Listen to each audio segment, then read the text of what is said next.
안녕하세요. 저는 미국 텍사스주 휴스턴에 사는 리처드 밀러입니다. 나이는 45살이고요. 지역에서 자동차 딜러십을 운영하고 있습니다.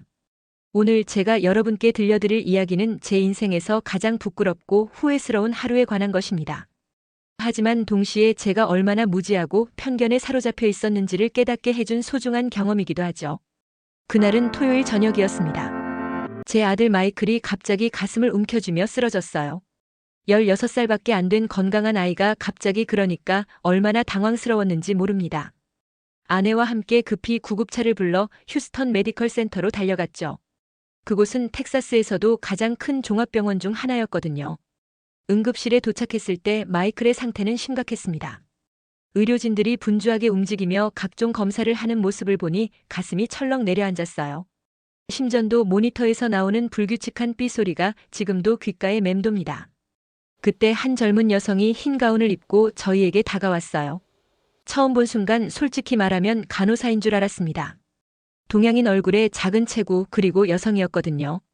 미국에서 태어나고 자란 저에게는 의사라고 하면 을에 키 크고 건장한 백인 남성의 모습이 떠올랐으니까요. 그런 고정관념이 얼마나 어리석은 것인지 그때는 몰랐죠. 그녀가 자신을 이수진 박사라고 소개하며 마이클의 담당 심장외과 의사라고 했을 때 저는 귀를 의심했습니다. 심장외과 의사라고요? 이렇게 어려 보이는 아시아 여성이? 제 머릿속에는 온갖 편견들이 소용돌이치기 시작했어요. 우선 한국이라는 나라에 대한 제 인식부터가 문제였습니다. 솔직히 저는 한국을 아직도 발전이 덜 된 나라 정도로 생각하고 있었거든요. 물론 삼성이나 LG 같은 회사들이 유명하다는 건 알고 있었지만 의료기술까지 발달했다고는 생각하지 못했어요. 특히 심장외과 같은 고난도 수술 분야에서 말이죠. 또한 제게는 아시아인들에 대한 뿌리 깊은 편견이 있었습니다. 아시아인들은 공부는 잘하지만 실제 손기술이나 창의성이 필요한 분야에서는 부족하다는 그런 말도 안 되는 고정관념이요. 특히 생명을 다루는 수술 같은 분야에서는 경험이 풍부한 미국 의사들이 더 믿을만하다고 생각했죠. 여성에 대한 편견도 한몫했습니다. 심장외과는 체력적으로도 정신적으로도 극도로 힘든 분야라고 알고 있었는데 그렇게 작고 연약해 보이는 여성이 과연 몇 시간씩 계속되는 수술을 감당할 수 있을까 하는 의구심이 들었거든요. 이수진 박사가 마이클의 상태에 대해 설명하기 시작했을 때도 저는 제대로 듣지 않았습니다. 머릿속으로는 어떻게 하면 다른 의사로 바꿀 수 있을까만 생각하고 있었거든요. 그녀의 영어 실력은 완벽했지만 저는 그마저도 못 믿어했어요. 의학 용어를 정확히 이해하고 있는 건지 혹시 실수하는 건 아닌지 계속 의심의 눈초리로 바라봤죠. 병원 복도를 서성이며 아내에게 말했습니다. 여보, 다른 의사로 바꿀 수 없을까? 우리 아들이 실험 대상이 되는 건 용납할 수 없어. 그때 제 목소리에는 불안함과 함께 노골적인 차별 의식이 묻어나고 있었어요. 아내도 처음에는 제 말에 동조하는 듯 했지만 점점 제가 너무 심하다는 표정을 짓기 시작했죠. 간호사에게 다른 의사를 요청할 수 있냐고 물어봤을 때 그 간호사는 당황스러운 표정을 지으며 이유를 물었습니다. 저는 솔직하게 말했어요. 아시아인 의사는 믿을 수 없다고, 특히 한국 같은 나라에서 온 의사는 더더욱 그렇다고요.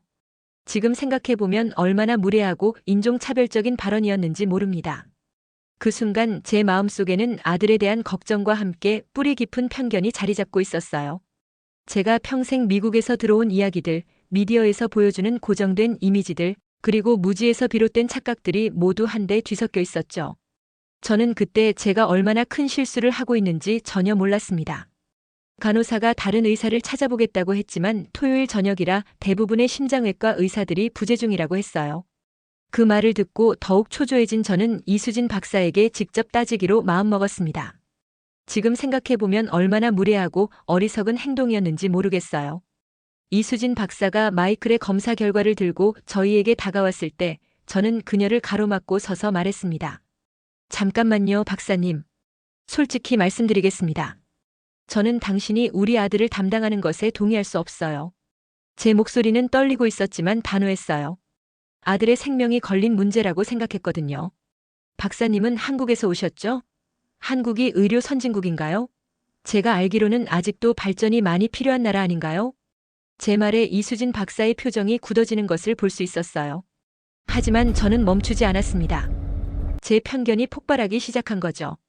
특히 심장외과 같은 고난도 수술은 수십 년의 경험이 축적된 베테랑 의사들이 해야 하는 거 아닌가요? 당신은 너무 젊어 보이고 솔직히 말해서 아시아인들은 이론적인 공부는 잘하지만 실제 손기술이 필요한 분야에서는 한계가 있다고 들었어요. 지금 돌이켜보면 정말 끔찍한 말들이었어요. 이수진 박사가 차분한 목소리로 자신의 경력에 대해 설명하려고 했지만 저는 들으려 하지 않았습니다. 아니요, 이해해주세요. 이건 제 아들의 생명이 걸린 문제예요. 저는 확실한 미국 의사를 원합니다. 특히 여성이 심장외과 수술을 할 수 있을지 의문이에요. 몇 시간씩 계속되는 수술을 그 작은 책으로 견딜 수 있겠어요? 주변에 있던 다른 환자 가족들이 저희 쪽을 쳐다보기 시작했어요. 제 목소리가 점점 커지고 있었거든요. 아내가 제 팔을 잡아당기며 조용히 하라고 했지만 저는 이미 이성을 잃고 있었어요. 우리 아들이 실험 대상이 되는 건 절대 용납할 수 없습니다. 한국에서는 어떤 식으로 수술하는지 모르겠지만 여기는 미국이에요. 미국의 의료 시스템과 기준에 맞는 의사를 원해요. 저개발 국가 출신이 우리 아들의 생명을 갖고 장난치게 둘 순 없다고요. 그때 이수진 박사의 눈에서 깊은 상처의 빛이 스쳐 지나가는 것을 봤어요. 하지만 저는 그것조차 무시했습니다. 제 편견에 완전히 사로잡혀 있었거든요. 오히려 더 공격적으로 나갔어요. 당신들 아시아인들은 시험 점수만 높지 실제 현장에서는 창의성도 부족하고 응급 상황 대처 능력도 떨어진다고 알고 있어요. 특히 생명이 왔다 갔다 하는 수술실에서는 경험 많은 미국 의사가 훨씬 안전하죠. 이건 차별이 아니라 현실적인 판단이에요. 이수진 박사가 존스 홉킨스 의대 출신이라고 말했을 때도 저는 비웃었어요. 아, 그래요? 하지만 그게 뭐 대단한 건가요? 요즘 아시아 학생들 성적 좋은 걸로 유명하잖아요. 하지만 성적이 좋다고 해서 실제 수술 실력까지 보장되는 건 아니죠. 특히 손기술이나 순간 판단력 같은 건 타고나는 거 아닌가요? 병원 직원들이 하나둘 모여들기 시작했어요. 제가 너무 시끄럽게 떠들고 있었거든요. 그중 한 간호사가 저에게 조용히 해달라고 부탁했지만 저는 더욱 흥분했어요. 왜 저한테 조용히 하라고 하세요? 저는 정당한 요구를 하고 있는 거예요. 제 아들의 담당 의사를 바꿔달라는 것뿐이에요. 미국 병원에서 미국 의사에게 치료받고 싶다는 게 그렇게 이상한 요구인가요? 저개발 국가에서 온 의사보다는 이 나라에서 오랫동안 경험을 쌓은 의사가 더 믿을 만하다고 생각하는 게 당연하지 않나요? 이수진 박사는 여전히 차분함을 유지하려고 노력하고 있었어요. 하지만 제가 볼 때는 그것조차 미덥지 않았습니다. 진짜 실력 있는 의사라면 더 당당하고 자신감 있게 나와야 하는 거 아닌가? 저렇게 조용하고 소극적인 태도로는 응급 상황에서 제대로 대처할 수 있을지 의문이었어요. 그때 갑자기 마이클의 상태를 알리는 알람이 울리기 시작했습니다.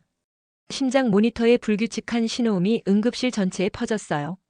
의료진들이 급히 달려가는 모습을 보며 저는 비로소 상황의 심각성을 깨닫기 시작했습니다. 하지만 여전히 제 편견은 사라지지 않았어요. 마이클의 심장 모니터에서 나오는 경보음이 점점 더 빨라지고 있었어요. 삐삐삐삐 하는 소리가 마치 제 심장 박동과 동조하는 것 같았습니다. 의료진들이 마이클 주변으로 우르르 몰려가는 모습을 보며 저는 갑자기 다리에 힘이 빠지는 것을 느꼈어요. 이수진 박사가 급히 마이클에게 달려가 심전도를 확인하더니 간호사들에게 빠른 지시를 내리기 시작했습니다. 에피네프린 1mg 준비하세요. 산소 농도를 100%로 올리고 심장 초음파 준비해주세요. 그녀의 목소리는 침착했지만 긴급함이 느껴졌어요. 저는 아내와 함께 마이클 침대 옆으로 달려갔습니다. 아들의 얼굴은 창백했고 입술이 파랗게 변해 있었어요. 눈을 감고 있는 마이클을 보니 가슴이 찢어질 것 같았습니다. 마이클아, 마이클아 하며 아들의 손을 잡았지만 차갑기만 했어요. 이수진 박사가 저희에게 다가와 심각한 표정으로 말했습니다. 미스터 밀러, 마이클의 상태가 급격히 악화되고 있습니다. 선천성 심장 결함으로 인한 급성 심부전증이 온 것 같아요. 지금 즉시 응급수술을 하지 않으면 생명이 위험합니다. 그 순간 제 머릿속이 하얗게 변했어요. 응급수술이라고요? 그런데 이 아시아 여자 의사가 하겠다는 건가요? 아니에요, 절대 안 돼요. 다른 의사는 정말 없는 건가요? 제 목소리는 떨리고 있었지만 여전히 저는 이수진 박사를 믿지 못했어요. 박사님, 죄송하지만 정말로 다른 의사는 없나요? 제임스 심장외과 과장님이나 윌슨 교수님은 어디 계신가요? 저는 평소 알고 있던 이 병원의 유명한 백인 의사들 이름을 줄줄이 댔어요. 하지만 간호사가 말하기를 모두 다른 수술 중이거나 외부 학회 참석으로 부재 중이라고 했습니다. 이수진 박사는 참을성 있게 설명했어요. 미스터 밀러, 지금은 시간이 매우 중요합니다. 마이클의 심장 판막이 제대로 기능하지 않아서 혈액순환이 원활하지 않은 상태예요. 매분 매 초가 소중합니다. 저는 이런 수술을 수없이 해봤고 성공률도 98% 이상입니다. 하지만 저는 여전히 망설였어요. 98%라고 하지만 나머지 2%에 제 아들이 포함될 수도 있잖아요. 특히 경험 부족한 아시아 의사가 하는 수술에서 말이에요. 박사님, 정말 죄송하지만 좀 더 기다릴 수는 없을까요? 1시간만, 아니 30분만이라도요. 그때 마이클의 산소 포화도가 급격히 떨어지기 시작했어요. 모니터 숫자가 95에서 90, 85로 계속 내려가고 있었습니다. 이수진 박사의 표정이 더욱 심각해졌어요. 미스터 밀러, 더 이상 기다릴 시간이 없습니다. 지금 당장 수술실로 가야 해요. 아내가 제 팔을 붙잡고 울면서 말했어요. 여보, 제발 결정해요. 우리 아들이 죽어가고 있어요. 아내의 눈물을 보니 제 마음도 무너져 내렸습니다. 하지만 여전히 이수진 박사에 대한 불신은 사라지지 않았어요. 저는 이수진 박사에게 마지막으로 물어봤습니다. 박사님, 정말 확신하세요? 실수하면 안 되는 거 아시죠? 이건 제 아들의 생명이에요. 한국에서는 이런 수술을 어떻게 하는지 모르겠지만 미국 기준에 맞춰서 제대로 해주실 수 있나요? 이수진 박사는 제 모독적인 질문에도 화를 내지 않고 진심 어린 눈빛으로 대답했어요. 미스터 밀러, 저는 의사로서 마이클의 생명을 구하기 위해 최선을 다하겠습니다. 저를 믿어주세요. 그 순간 그녀의 눈에서 확고한 의지와 전문가로서의 자신감을 느낄 수 있었어요. 하지만 저는 아직도 완전히 납득하지 못했습니다. 마지못해 고개를 끄덕이며 말했어요. 알겠습니다. 하지만 만약 뭔가 잘못되면 책임지실 수 있나요? 정말 최선을 다해주세요. 제발요. 의료진들이 마이클을 수술실로 옮기기 시작했어요. 산소 마스크를 쓴 아들의 모습을 보며 가슴이 미어졌습니다. 수술실 문이 닫히는 순간 저는 복도 의자에 주저앉았어요. 과연 제가 올바른 선택을 한 건지 계속 의심스러웠거든요. 아내가 제 옆에 앉으며 말했어요. 여보, 이제 기도밖에 할 수 없어요. 하지만 저는 여전히 불안했습니다. 정말 그 젊은 아시아 여자 의사가 우리 아들을 살릴 수 있을까요? 수술실 문이 닫힌 뒤 저는 복도에서 가장 긴 기다림을 시작했습니다. 수술 예상 시간은 3시간에서 4시간이라고 했어요. 4시간이라니 정말 그 작은 체구의 아시아 여성이 그렇게 오랜 시간 동안 집중력을 유지하며 수술을 할 수 있을까요? 제 머릿속에는 온갖 걱정들이 맴돌고 있었습니다. 아내는 제 옆에 앉아 묵주를 손에 들고 기도하고 있었어요. 저도 기도해 보려 했지만 마음이 너무 어수선해서 집중이 되지 않았습니다. 계속해서 수술실 문만 바라보며 혹시 이수진 박사가 나와서 수술을 포기한다고 하는 건 아닌지 걱정했어요. 1시간이 지났을 때 간호사가 나와서 수술이 순조롭게 진행되고 있다고 알려줬습니다. 하지만 저는 그 말을 완전히 믿을 수 없었어요. 혹시 뭔가 문제가 생겼는데 저희를 안심시키려고 거짓말하는 건 아닐까요? 아시아인들은 체면을 중시한다고 들었는데 혹시 실수를 인정하지 않으려고 버티는 건 아닐까요? 2시간째 저는 복도를 계속 왔다 갔다 걸었습니다. 다른 환자 가족들이 저를 이상하게 쳐다봤지만 신경 쓸 겨를이 없었어요. 아내가 커피를 사다 줬지만 목으로 넘어가지 않았습니다. 입맛도 없고 속도 메스꺼렸어요. 그때 병원 직원 중 한 명이 저에게 다가와서 말했어요. 걱정 마세요. 이수진 박사님은 정말 실력이 뛰어난 분이에요. 하지만 저는 그 말도 믿기 어려웠습니다. 혹시 병원에서 아시아 의사들을 감싸려고 직원들에게 그렇게 말하라고 교육시킨 건 아닐까요? 3시간이 지나자 저는 정말 미칠 것 같았어요. 수술실에서는 아무 소식도 들려오지 않았고 간혹 의료진들이 분주하게 오가는 모습만 보였습니다. 혹시 응급 상황이 발생한 건 아닐까요? 이수진 박사가 당황해서 제대로 대처하지 못하는 건 아닐까요? 4시간째에 들어서자 저는 간호사에게 다시 물어봤어요. 정말 괜찮은 건가요? 예상 시간을 넘어가고 있는 것 같은데요. 간호사는 복잡한 수술이라 조금 더 시간이 걸릴 수 있다고 설명했지만 저는 여전히 불안했습니다. 미국의 베테랑 의사였다면 더 빨리 끝낼 수 있었을 텐데 말이에요. 시간이 지날수록 저는 정말 후회하기 시작했어요. 차라리 다른 병원으로 옮겼어야 했나? 아니면 헬기를 불러서라도 다른 도시의 더 큰 병원으로 갔어야 했나? 제가 너무 성급하게 결정한 건 아닐까요? 아들의 생명을 도박처럼 걸어버린 건 아닐까요? 그런데 3시간 40분쯤 됐을 때 갑자기 수술실 문이 열렸어요. 이수진 박사가 수술복을 입은 채로 나왔습니다. 그녀의 얼굴에는 땀이 흥건했고 피곤해 보였지만 표정은 밝았어요. 저는 가슴이 두근거리며 그녀에게 달려갔습니다. 박사님, 어떻게 됐나요? 우리 아들은 괜찮나요? 제 목소리는 떨리고 있었어요. 이수진 박사가 미소를 지으며 말했습니다. 수술은 성공적으로 끝났습니다. 마이클은 이제 안전해요. 그 순간 저는 다리에 힘이 풀려 주저앉을 뻔했습니다. 하지만 동시에 이상한 기분이 들었어요. 정말로 성공한 건가요?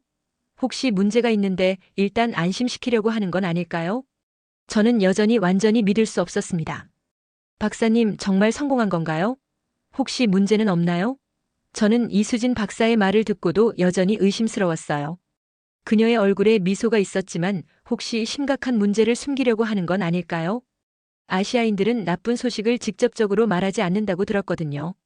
이수진 박사가 차분하게 설명하기 시작했어요. 마이클의 심장 판막 교체 수술은 완벽하게 성공했습니다.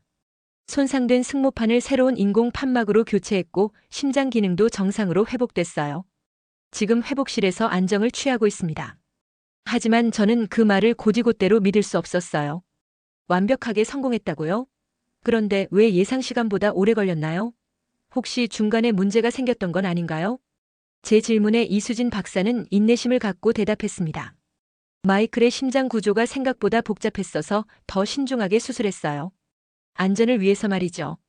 안전을 위해서라고요? 그럼 처음에 제대로 파악하지 못했다는 뜻 아닌가요?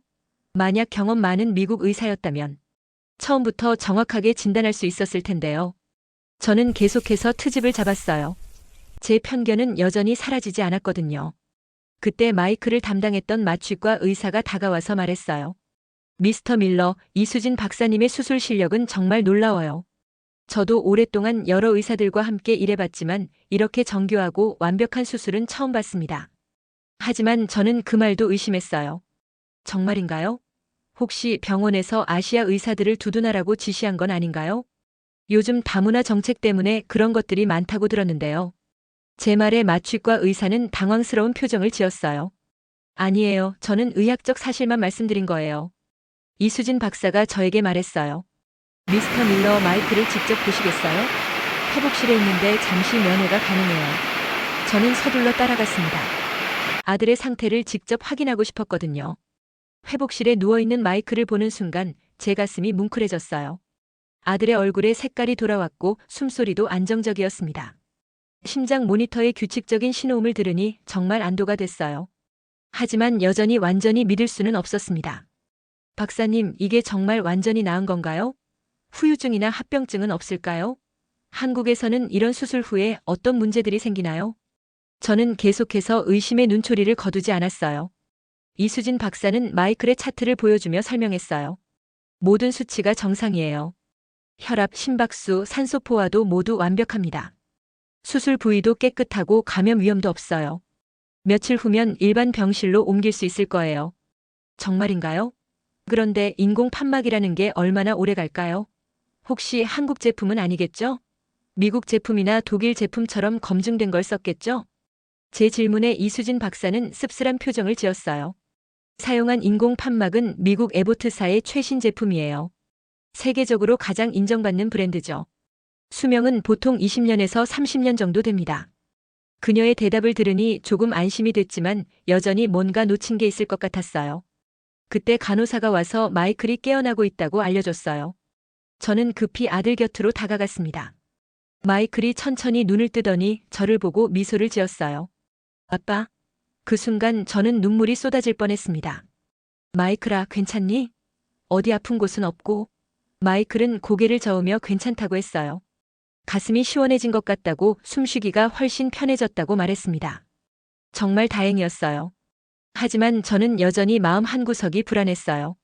지금은 괜찮아 보여도 며칠 후에 문제가 생기는 건 아닐까요?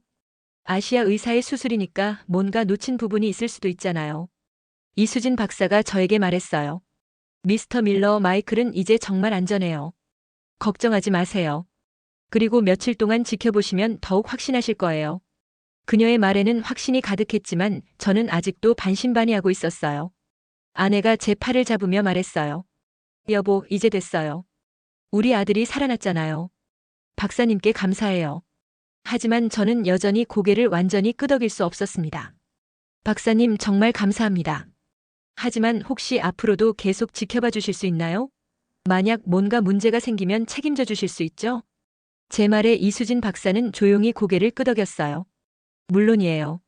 마이클의 회복 과정을 끝까지 책임지겠습니다. 그 순간 저는 처음으로 이수진 박사의 눈에서 진정한 의사로서의 사명감을 느꼈어요. 하지만 여전히 완전히 신뢰하지는 못했습니다. 시간이 지나봐야 알 수 있는 일이니까요. 마이클이 회복실에서 안정을 취하는 동안 저는 복도에서 아내와 함께 기다리고 있었어요. 마음 한구석은 안도감이 있었지만 여전히 뭔가 석연치 않은 기분이었습니다. 정말 모든 게 완벽한 건지 확신이 서지 않았거든요. 그때 간호사 한 명이 저희에게 다가왔어요. 젊은 백인 여성이었는데 표정이 조금 이상했습니다. 미스터 밀러, 잠깐 이야기할 수 있을까요? 저는 그녀를 따라 조용한 곳으로 갔어요. 혹시 마이클에게 무슨 문제가 생긴 건 아닌지 가슴이 두근거렸습니다. 간호사가 조심스럽게 말을 꺼냈어요. 혹시 이수진 박사님이 누구신지 아세요? 저는 고개를 저었습니다. 그냥 한국에서 온 젊은 의사 정도로만 알고 있다고 대답했어요. 간호사는 놀란 표정을 지으며 말했습니다. 이수진 박사님은 세계적으로 유명한 심장외과 의사세요. 특히 판막 수술 분야에서는 세계 탑3 안에 드는 권위자라고 들었어요. 제 귀를 의심했습니다. 세계 탑3라고요? 그 젊은 아시아 여성이요? 네, 맞아요. 사실 저도 오늘 처음 알았는데 다른 의사들이 하는 얘기를 들어보니 정말 대단한 분이시더라고요. 하버드 의대를 수석으로 졸업하셨고 존스 홉킨스에서도 역대 최연소로 과장이 되셨대요. 저는 점점 더 혼란스러워졌어요. 그럴 리가 없어요. 만약 그렇게 유명한 의사라면 왜 아무도 저한테 말해주지 않았나요? 제 반문에 간호사가 씁쓸하게 웃으며 말했어요. 아마 말씀드려도 믿지 않으셨을 거예요. 오늘 오후에 보신 태도를 보면 말이에요. 저는 얼굴이 화끈거렸어요. 간호사의 말이 맞았거든요. 만약 누군가 제게 그 젊은 아시아 여성이 세계적인 의사라고 했다면 저는 절대 믿지 않았을 거예요. 그런데 정말 그런 거였나요? 간호사가 계속 설명했어요. 이수진 박사님이 개발하신 최소 침습 판막 교체술은 전 세계 의대 교과서에 실려 있어요. 이수진 테크닉이라고 불리죠. 많은 의사들이 그 기법을 배우러 여기까지 와요. 저는 머리가 띵해지는 것을 느꼈습니다. 정말인가요? 그럼 제가 오늘 얼마나 무례하게 굴었는지. 간호사가 고개를 끄덕였어요. 사실 다른 직원들도 다 알고 있어요. 미스터 밀러가 이수진 박사님께 하신 말씀들을요. 모두들 안타까워했어요. 그때 또 다른 의사가 지나가다가 저희 대화를 들었는지 끼어들었어요. 아, 이수진 박사 얘기하시는 거예요? 정말 훌륭한 분이에요. 작년에 의학회에서 만났는데 그분이 발표한 논문이 정말 혁신적이었어요. 하버드, 예일, 스탠포드에서 모셔가려고 난리였다고 들었는데 환자 치료에만 집중하겠다고 하시더라고요. 저는 점점 더 당황스러워졌어요. 정말 그런 대단한 의사였다니. 그럼 제가 오늘 한 말들은 뭐였나요? 저개발국가 출신이라고 실력이 의심스럽다고 실험 대상이 될 수 없다고. 의사가 계속 말했어요. 특히 이수진 박사님의 수술 성공률은 99.8%예요. 이건 정말 놀라운 수치죠. 보통 95%만 넘어도 최고 수준인데 말이에요. 게다가 수술 시간도 다른 의사들보다 훨씬 짧아요. 제 얼굴이 점점 더 빨갛게 달아올랐어요. 그럼 마이클이 정말 최고의 의사에게 수술받은 거였나요? 제가 그렇게 거부하고 의심했던 그 의사가 실제로는 세계 최고 수준이었다니. 간호사가 덧붙였어요. 사실 오늘 같은 응급 상황에서 이수진 박사님이 직접 수술하신 건 정말 행운이에요. 보통은 예약이 몇 달씩 밀려 있거든요. 전 세계에서 환자들이 찾아오니까요. 저는 머리를 감쌀 수가 없었어요. 그럼 제가 오늘 한 행동들이 얼마나 어리석었는지. 세계 최고의 의사를 저개발 국가 출신이라고 무시하고 실력을 의심하고 심지어 다른 의사로 바꿔달라고 했다니. 의사가 마지막으로 말했어요. 그런데 이수진 박사님은 정말 인품도 훌륭하세요. 아무리 무례한 환자나 보호자를 만나도 절대 화내지 않으시거든요. 환자의 생명 구하는 것만 생각하신다고 하시더라고요. 오늘도 미스터 밀러의 태도에 상처받으셨을 텐데 묵묵히 수술해 주셨잖아요. 그 순간 저는 정말 땅에 파묻히고 싶었어요. 제가 얼마나 무지하고 편견에 사로잡혀 있었는지, 그리고 그런 저에게도 최선을 다해 아들을 살려준 이수진 박사님이 얼마나 훌륭한 분인지 깨달았습니다. 저는 간신히 말을 꺼냈어요. 제가 정말 큰 실수를 한 것 같네요. 어떻게 사과해야 할지 모르겠어요. 간호사가 이해한다는 듯이 고개를 끄덕였어요. 지금이라도 깨달으신 게 다행이에요. 진실을 알게 된 후 저는 한동안 복도 의자에 앉아 머리를 감싸 안고 있었어요. 제가 오늘 저질렀던 모든 행동들이 머릿속에서 파노라마처럼 지나갔습니다. 얼마나 무례하고 차별적이었는지, 얼마나 무지했는지. 정말 부끄러워서 고개를 들 수가 없었어요. 아내가 제 옆에 앉으며 조용히 말했어요. 여보, 이제 어떻게 할 거예요? 박사님께 사과해야 하지 않을까요? 저는 고개를 끄덕였지만 어떻게 사과해야 할지 막막했습니다. 제가 저지른 일이 너무 크고 깊었거든요. 1시간쯤 지났을 때 이수진 박사가 마이클의 상태를 확인하러 나왔어요. 저는 그녀를 보는 순간 가슴이 철렁 내려앉았습니다. 이제 그녀가 얼마나 대단한 분인지 알게 되었으니까요. 세계 최고의 의사를 저개발 국가 출신이라고 모독했다니. 박사님, 잠시 이야기할 수 있을까요? 제가 떨리는 목소리로 말했어요. 이수진 박사는 조용히 고개를 끄덕이며 저를 따라 조용한 상담실로 갔습니다. 그곳에서 저는 처음으로 제대로 된 사과를 하려고 했어요. 박사님, 정말 죄송합니다. 저는 무릎을 꿇고 싶은 심정이었어요. 제가 오늘 얼마나 무례하고 차별적으로 행동했는지 지금에야 깨달았습니다. 박사님이 얼마나 훌륭한 분인지도 전혀 몰랐고요. 이수진 박사는 담담한 표정으로 저를 바라봤어요. 괜찮아요, 미스터 밀러. 저도 이해해요. 아이의 생명이 걸린 상황에서 불안하셨을 거예요. 하지만 그녀의 너그러운 반응이 저를 더욱 부끄럽게 만들었습니다. 아니에요, 전혀 괜찮지 않아요. 저는 박사님을 인종으로 차별했고 성별로 무시했고 출신 국가로 깔봤어요. 이건 변명의 여지가 없는 잘못이에요. 정말 죄송합니다. 제 목소리는 떨리고 있었고 눈물까지 맺혔어요. 특히 한국을 저개발 국가라고 한 것. 정말 무지한 소리였어요. 저는 한국에 대해 아무것도 모르면서 편견만 가지고 있었습니다. 그리고 박사님의 실력을 의심한 것도. 세계 최고의 의사를 의심했다니 정말 어리석었어요. 이수진 박사가 조용히 말했어요. 미스터 밀러, 이런 일은 처음이 아니에요. 저는 미국에 온 지 10년이 넘었지만 아직도 종종 이런 일을 겪어요. 처음에는 많이 상처받았지만 이제는 이해하려고 노력해요. 그 말을 들으니 더욱 가슴이 아팠어요. 그럼 박사님 같은 훌륭한 분이 저 같은 무지한 사람들 때문에 계속 상처받고 계신 건가요? 정말 죄송해요. 제가 대신 사과드릴게요. 괜찮아요. 중요한 건 마이클이 건강해졌다는 거예요. 그리고 미스터 밀러도 이제 깨달으셨잖아요. 이수진 박사의 말에서 진정한 의사의 마음을 느낄 수 있었어요.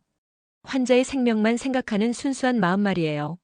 박사님, 제가 어떻게 해야 이 죄를 용서받을 수 있을까요? 단순히 죄송하다는 말로는 부족한 것 같아요. 저는 진심으로 뉘우치고 있어요. 제 편견이 얼마나 잘못된 것인지, 얼마나 상처를 주는 것인지 깨달았어요. 이수진 박사가 잠시 생각하더니 말했어요. 만약 정말 뉘우치신다면 다른 사람들에게는 이런 편견을 갖지 않도록 도와주세요. 저 같은 의사들이 더 이상 이런 일을 겪지 않도록요. 네, 약속드려요. 앞으로 절대 인종이나 성별, 출신 국가로 사람을 판단하지 않겠어요. 그리고 제 주변 사람들에게도 오늘 제가 배운 교훈을 전하겠어요. 박사님 같은 훌륭한 분들이 부당한 차별을 받지 않도록요. 그때 마이클이 깨어났다는 소식이 들려왔어요. 저희는 급히 병실로 갔습니다. 마이케이 저를 보고 웃으며 말했어요. 아빠, 이수진 박사님이 정말 대단한 분이시래요. 간호사 아줌마가 그러는데 세계에서 제일 유명한 심장 의사시래요. 마이클의 말을 듣고 저는 더욱 부끄러웠어요. 아들조차 이수진 박사님의 대단함을 알고 있는데 아버지인 제가 그렇게 무시했다니. 정말 한심했어요. 이수진 박사가 마이클에게 다가가며 말했어요. 마이클, 기분이 어때요? 마이클이 환하게 웃으며 대답했어요. 정말 좋아요. 숨쉬기도 편하고 가슴도 시원해요. 박사님 정말 감사해요. 그 순간 저는 깨달았어요. 진정한 의사는 환자의 미소 하나 때문에 모든 걸 참아낼 수 있는 사람이라는 것을요. 이수진 박사님이 바로 그런 분이었어요. 제가 아무리 모독해도 묵묵히 참고 최선을 다해 제 아들을 살려주신 분 말이에요. 박사님 정말 감사합니다. 그리고 다시 한번 진심으로 사과드려요. 저는 오늘 큰 교훈을 얻었어요. 앞으로 더 나은 사람이 되겠습니다. 그로부터 일주일이 지났습니다. 마이클은 놀라울 정도로 빠르게 회복되었어요. 이수진 박사님의 완벽한 수술 덕분에 아들은 이전보다 훨씬 건강해졌습니다. 퇴원하는 날 저는 마지막으로 이수진 박사님께 인사를 드리러 갔어요. 박사님, 정말 어떻게 감사를 표현해야 할지 모르겠어요. 박사님 덕분에 우리 아들이 새 생명을 얻었어요. 그리고 저도 새로운 사람이 되었고요. 이수진 박사님은 따뜻한 미소를 지으며 고개를 끄덕였어요. 마이클이 건강하게 자라는 모습을 보는 게 제일 큰 보람이에요. 그리고 미스터 밀러가 변화하신 모습도 보기 좋네요. 그 말을 듣고 저는 가슴이 뭉클해졌습니다. 정말 훌륭한 분이에요. 그때 마이클이 이수진 박사님께 직접 그린 그림을 선물했어요. 하트 모양 안에 감사합니다라고 쓰여 있었고 이수진 박사님과 마이클이 손을 잡고 웃고 있는 모습이 그려져 있었어요.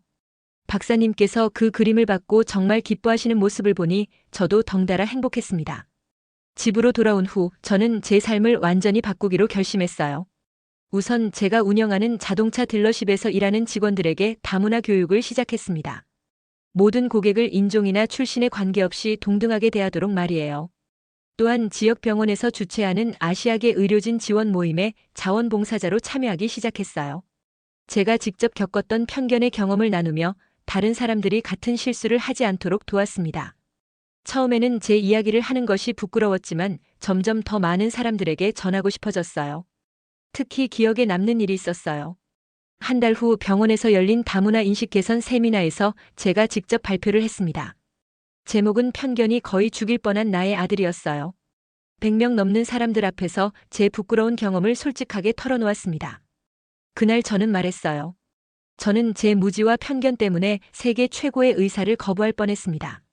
만약 그때 제 고집을 부렸다면 제 아들은 지금 이 세상에 없을지도 모릅니다. 편견은 단순히 남을 상처 주는 것이 아니라 결국 우리 자신을 해치는 독이에요. 청중들은 조용히 제 이야기에 귀 기울였어요. 특히 저와 비슷한 또래의 백인 남성들이 많이 고개를 끄덕이는 모습을 봤습니다. 아마 자신들도 비슷한 편견을 가지고 있었을 거예요. 발표가 끝난 후 한 아시아계 간호사가 저에게 다가와 말했어요. 미스터 밀러, 오늘 발표 정말 감동적이었어요. 저희들도 종종 이런 일을 겪는데 이렇게 당사자가 직접 나서서 말씀해 주시니 더욱 의미 있어요. 그 말을 듣고 제가 하는 일이 정말 의미 있다는 것을 느꼈습니다. 석 달 후 마이클의 정기 검진을 받으러 병원에 갔어요. 이수진 박사님이 마이클을 진찰하시며 말씀하셨어요. 완벽해요. 정말 건강하게 잘 자라고 있네요. 10년, 20년 후에도 아무 문제 없을 거예요. 그때 이수진 박사님이 저에게 말씀하셨어요. 미스터 밀러, 요즘 병원에서 하시는 활동들 소식 듣고 있어요. 정말 고맙습니다. 많은 의료진들이 용기를 얻고 있어요. 저는 그 말씀에 정말 뿌듯했습니다. 이제 1년이 지났어요. 마이클은 완전히 건강해져서 축구팀에도 들어갔고 친구들과 마음껏 뛰어놀고 있어요. 저는 마이클을 볼 때마다 이수진 박사님께 감사한 마음이 듭니다. 그리고 제 자신이 얼마나 변했는지도 느껴요. 요즘 저는 딜러십의 아시아계, 히스패닉계, 아프리카계 직원들을 적극적으로 채용하고 있어요. 그들의 다양한 경험과 관점이 우리 사업에 큰 도움이 되고 있습니다. 편견을 버리니 세상이 얼마나 넓어지는지 깨달았어요. 지난주에는 이수진 박사님을 저희 집으로 초대해서 저녁을 함께 했어요. 마이클이 직접 요리한 김치볶음밥을 대접했는데 박사님이 정말 맛있다고 하시며 웃으셨어요. 그 모습을 보며 저는 진정한 화해와 이해가 무엇인지 알게 되었습니다. 이제 저는 확신합니다. 편견과 차별은 우리 모두를 가두는 감옥이에요. 하지만 그 문의 열쇠는 우리 마음속에 있습니다. 용기를 내어 편견을 버리고 열린 마음으로 사람을 만나면 우리는 더 풍요로운 세상을 만날 수 있어요. 마이클이 자라서 이 이야기를 듣게 되면 아버지가 얼마나 어리석었는지 알게 될 거예요. 하지만 동시에 사람은 변할 수 있다는 것도 배우게 될 겁니다. 그것이 제가 아들에게 주고 싶은 가장 소중한 선물이에요.